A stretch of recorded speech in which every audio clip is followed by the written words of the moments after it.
Olá pessoal, bem-vindos ao meu canal. Eu sou o Natuga e bem-vindos a uma nova edição do mês de março do Mario.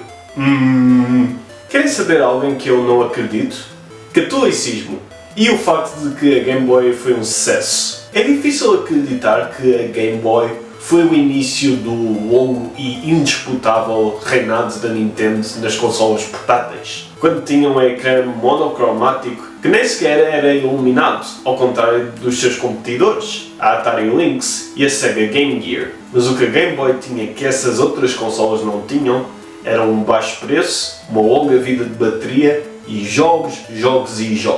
Tipo, só o Tetris e o Pokémon faziam com que Game Boys desaparecessem das montras das lojas. E claro, não seria uma consola da Nintendo sem uma catrafada de jogos do Mario. Algo interessante é que desta vez a seleção de jogos do Mario é uma boa demonstração da grande transição que os spin-offs do Mario tiveram na altura. Na medida em que passaram de jogos ao calhas em que o Mario simplesmente aparecia, para jogos com o nome dele no título e que de vez em quando também incluíam o elenco de amigos dele. E esses são os jogos para os quais vamos olhar hoje, juntamente com os jogos principais de plataforma 2D do Mario na Game Boy. Mais uma vez, a regra é tu tens que poder controlar o Mario no jogo para ser considerado um jogo do Mario. Eu considerei incluir o Tetris, mas depois decidi contra, como tu só jogas como o Mario no modo multijogador e mesmo assim não controlas o Mario propriamente. Portanto, sem mais demoras, aqui estão os top 10 jogos do Mario na Game Boy.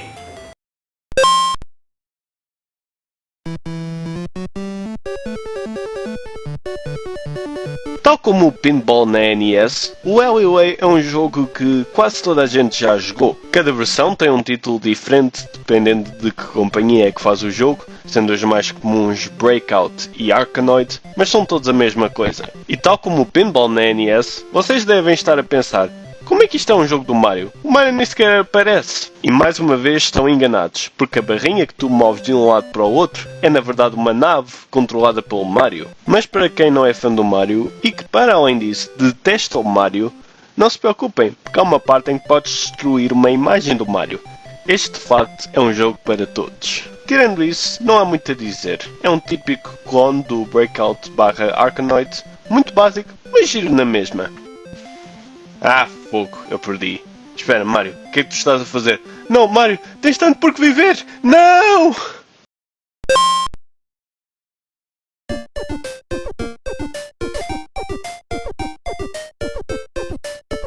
Mais uma vez temos o jogo de puzzle Yoshi, só que desta vez é na Game Boy em vez da NES. O facto de que desta vez está muito mais abaixo na lista demonstra que a qualidade geral dos jogos do Mario melhorou bastante desde a NES para a Game Boy. Não há muito que eu tenha a dizer sobre este jogo que já não tenha dito no vídeo dos top 10 jogos do Mario na NES. Acho piada que este jogo tenha saído na NES e na Game Boy, mas não na SNES, apesar do Yoshi ter aparecido pela primeira vez no Super Mario World, para a SNES.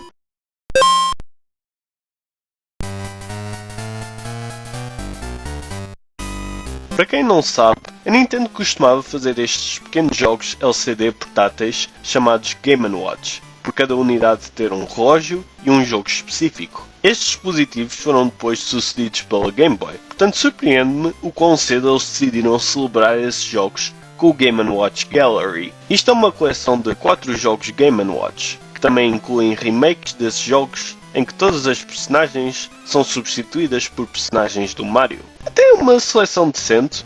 O Fire é um pouco simples e o Manhole é um pouco estressante, mas o Oil Panic é giro e eu adoro o Octopus. Em termos de extras, não há muito para fazer para além de ganhar pontos nos jogos para desbloquear secções da titular galeria, mas são só pequenas descrições de um jogo Game & Watch qualquer, algo que se tornou completamente irrelevante com a internet. O Game & Watch Gallery é uma boa compilação, mas tendo em conta a falta de boas recompensas e o facto de que só tem 4 jogos enquanto que os outros Game & Watch Gallery têm muito mais, faz com que não valha muito a pena jogar este jogo em específico.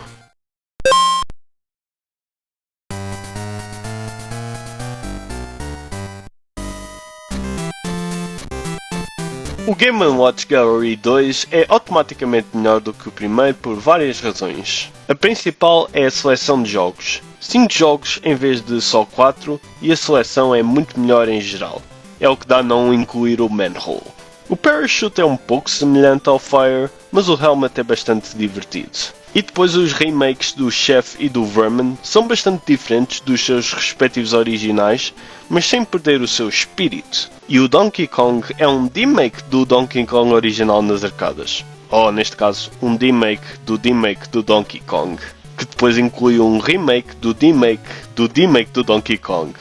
Tentei dizer isso 3 vezes rápido. A outra razão é os desbloqueáveis. Para além do regresso da galeria, que mais uma vez tem descrições de vários jogos da Game & Watch, também dá para desbloquear uma sala de música e, mais importante, um 6º jogo da Game & Watch. O primeiro deles todos, Ball. E depois dá para desbloquear várias skins para o jogo do Ball, tais como o Yoshi e o Mario. Agora, vocês devem estar a perguntar-se, porquê é que este jogo da Game Boy tem cor? Isso é porque estou a jogar a versão da Game Boy Color, porque este jogo originalmente saiu só no Japão na Game Boy original, só que depois teve uma versão especificamente feita para tirar vantagem do ecrã colorido da Game Boy Color, só que o próprio cartucho funciona na Game Boy original na mesma. É algo que eu explicarei melhor quando fizer um top 10 jogos do Mario na Game Boy Color, mas isso é para outro dia.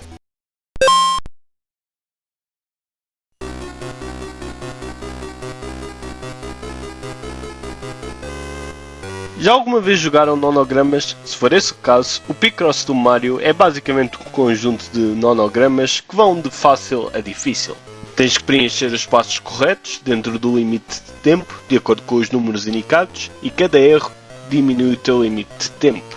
Os puzzles são de imagens ao calhas, mas de vez em quando há uns puzzles temáticos do Mario. O único problema é que, devido às limitações da Game Boy, o tamanho máximo dos puzzles tem que ser 15/15. Tirando isso, é um jogo perfeitamente funcional de nonogramas. E eu adoro nonogramas, portanto é número 6. E sim, tu controlas o Mario neste jogo. É claramente ele que está a martelar as tabletes de pedra que representam os nonogramas. Eu não quero ouvir nenhum argumento contra.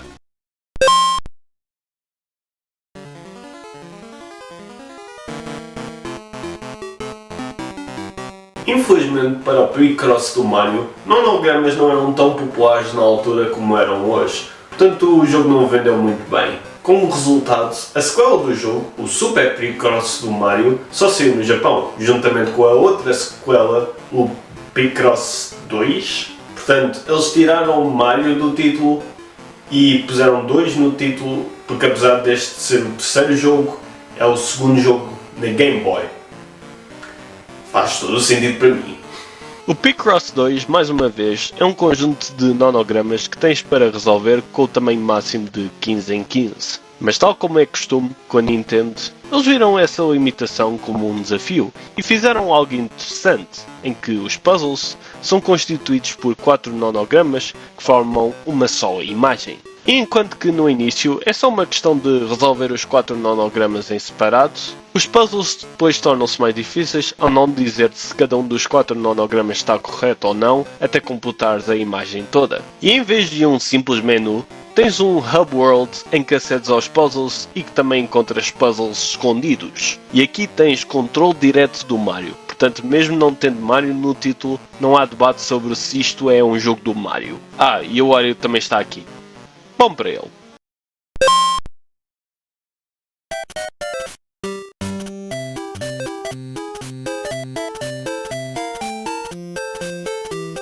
Tal como na lista dos top 10 jogos do Mario na NES, temos o jogo de plataforma 2D do Mario que saiu como título de lançamento na sua respectiva consola. Só que ao contrário do Super Mario Bros, não veio incluído no pacote da Game Boy. Essa honra foi antes para o Tetris. Eu até explicava porquê, mas já há um filme inteiro que explica isso. Vejam esse filme, é muito bom. Não quer dizer que o Super Mario Land não seja um bom jogo, longe disso. O Super Mario Land é um excelente jogo, pela meia hora que demora a completar o jogo. Pois essa é a falha principal do jogo, o facto de que é bastante curto e bastante fácil. mas é um jogo que eu gosto sempre de revisitar, especialmente por causa de todas as peculiaridades que este jogo tem que o tornam muito diferente dos outros jogos de plataforma 2D do Mario. Quando saltas em Koopa-Troopas, eles podem, em vez de se tornarem em carapaças, canhões de Blood Bills saem de canos como se fossem plantas de piranha. O power-up da flor, em vez de fazer disparar bolas de fogo, faz disparar super bolas que saltitam por todo o lado. Quando apanhas o power-up da estrela, em vez de tocar o típico não sei porque toca o can-can.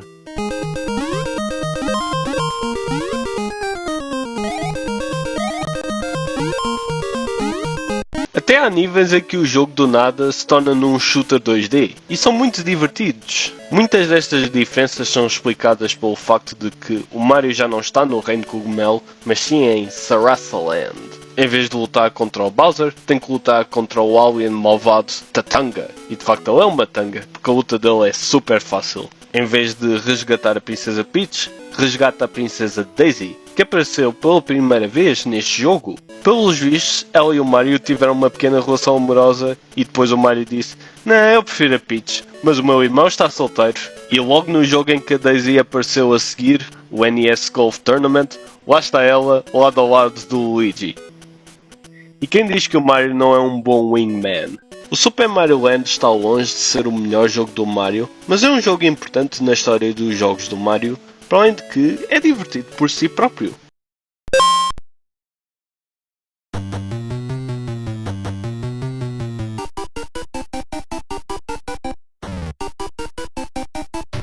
Os paralelos com a outra lista de top 10 jogos do Mario não param, porque mais uma vez temos o Dr. Mario como número 3. E apesar de ser um jogo em que tens que destruir vírus com cápsulas da mesma cor, a Nintendo mesmo assim conseguiu fazer o jogo funcionar no ecrã monocromático da Game Boy, ao incluir cápsulas e vírus que, em vez de serem vermelhos, azuis e amarelos, são pretos, brancos e com sarampo. Isto torna as cápsulas muito mais fáceis de distinguir umas das outras, ao ponto de que eu prefiro esta versão à versão original na NES. É assim, eu sou ligeiramente daltónico e na versão da NES as cápsulas azuis são tão claras que são um pouco difíceis de distinguir das amarelas. Na versão da Game Boy não é esse problema, portanto é a versão melhor do Dr. Mario original. E parece que o resto do mundo concordou, porque foi a versão mais bem vendida das duas. Super Mario Land 2, baby! Yeah, that's what I'm talking about! Super Mario Land 2 Game of the Year! Super Mario Land 2. Yep, mais uma vez temos um paralelo com a lista dos top 10 jogos do Mario na NES. Porque mais uma vez temos um jogo do Super Mario com 2 no título, como número 2. Apesar deste jogo ser uma sequela do Super Mario Land, o Super Mario Land 2 é completamente diferente desse jogo e de qualquer outro jogo 2D do Mario. A história desta vez é que o Wario, que apareceu neste jogo pela primeira vez, ocupou o castelo do Mario, enquanto ele estava ocupado a resgatar a Daisy. Ele tem que explorar 6 mundos e colecionar 6 moedas douradas para aceder ao castelo e dar de frosques com o Wario. E os mundos que exploras são muito interessantes. Exploras uma terra assombrada com Goombas disfarçados de Jason Voorhees, és comido por uma tartaruga gigante e cagado no meio do mar, exploras o espaço e voltas a enfrentar o Tatanga, que mais uma vez é uma tanga a lutar. Até há um mundo em que exploras um Mario mecânico gigante que tem um nível que é feito de Legos, só que na verdade são blocos NIB, que são o knock-off da Lego que a Nintendo costumava fazer quando fazia brinquedos. E há um novo power-up neste jogo, que nunca mais regressou, provavelmente porque é super OP. Sendo esse o power-up da cenoura, que te dá orelhas de coelho que te permitem parar por um tempo ilimitado se carregares no botão rápido o suficiente. Este jogo é extremamente divertido e demonstra que a Game Boy era capaz de muito mais do que parecia.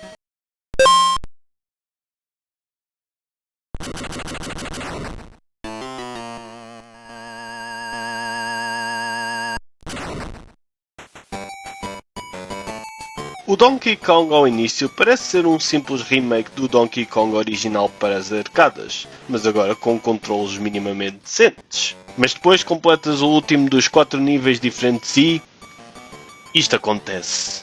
É depois revelado que o remake do Donkey Kong é só a ponta do iceberg e o resto é um jogo completamente diferente. Porque o Donkey Kong na Game Boy é na verdade um jogo de plataforma puzzle, com mais de 90 níveis originais. Em cada nível tens que alcançar a chave necessária para completar o nível e tens uma catrafada de ferramentas ao teu dispor.